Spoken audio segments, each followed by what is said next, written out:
On connaît tous le naufrage de l'énorme paquebot italien, le Costa Concordia, survenu le 13 janvier 2012. Le navire a coulé de façon piteuse. Le capitaine voulait juste faire un salut à une île, et le navire a fini par heurter des rochers en profondeur et a s'échouer. Aujourd'hui, je vous emmène pour l'épisode 2 des naufrages les plus célèbres avec Le beurre. L'Amoco Cadiz. l'Amoco Cadiz est un supertanker américain de 334 mètres construit en 1974 à Cadix en Espagne.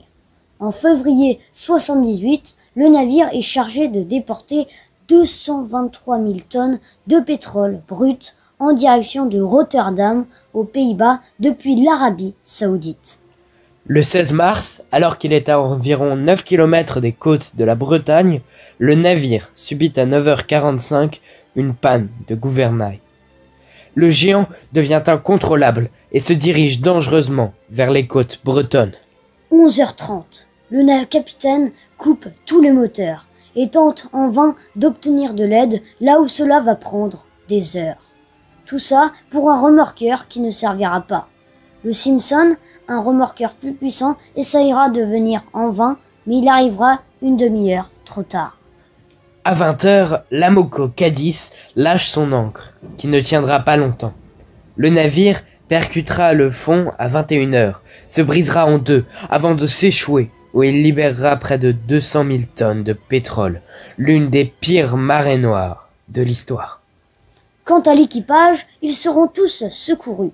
L'épave est surveillée en permanence car il y est sûr qu'il y ait encore du pétrole qui repose dans l'épave, prêt à refaire surface. L'Empress of Ireland. L'Empress of Ireland est un paquebot luxueux canadien construit en janvier 1906 et mesurant 172 mètres de longueur. Le 28 mai 1914 à 16h30, avec 8 ans de carrière et 1500 âmes à son bord, l'Empress quitte le port de Québec en direction de Liverpool.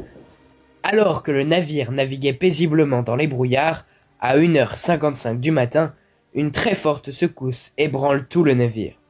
Une collision, plus précisément avec le cargo Storstad, qui la percutait sur le flanc droit, créant une faille importante. Le navire commence rapidement à prendre l'eau et à chavirer, ce qui rend difficile l'évacuation des passagers. Le navire coulera en 14 minutes, avec plus de 1000 âmes emportées dans les abysses des profondeurs. Mais alors, à qui la faute ?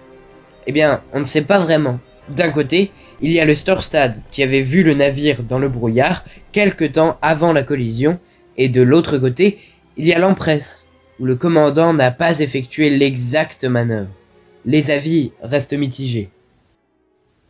Le Wilhelm Gustloff.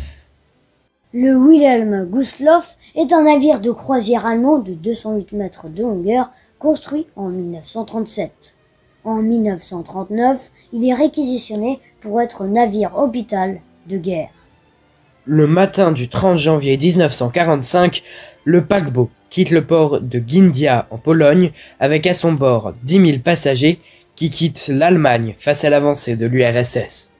Le navire, de base, ne peut accueillir que 1900 passagers.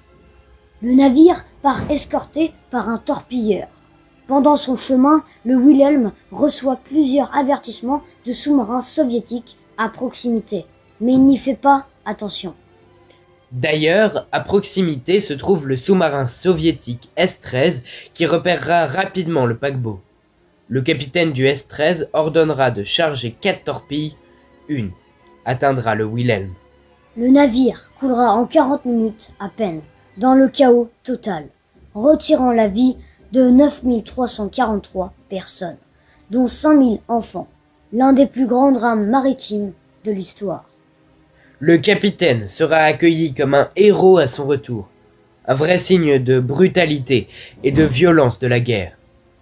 En 1996, un groupe d'explorateurs suédois retrouve le navire.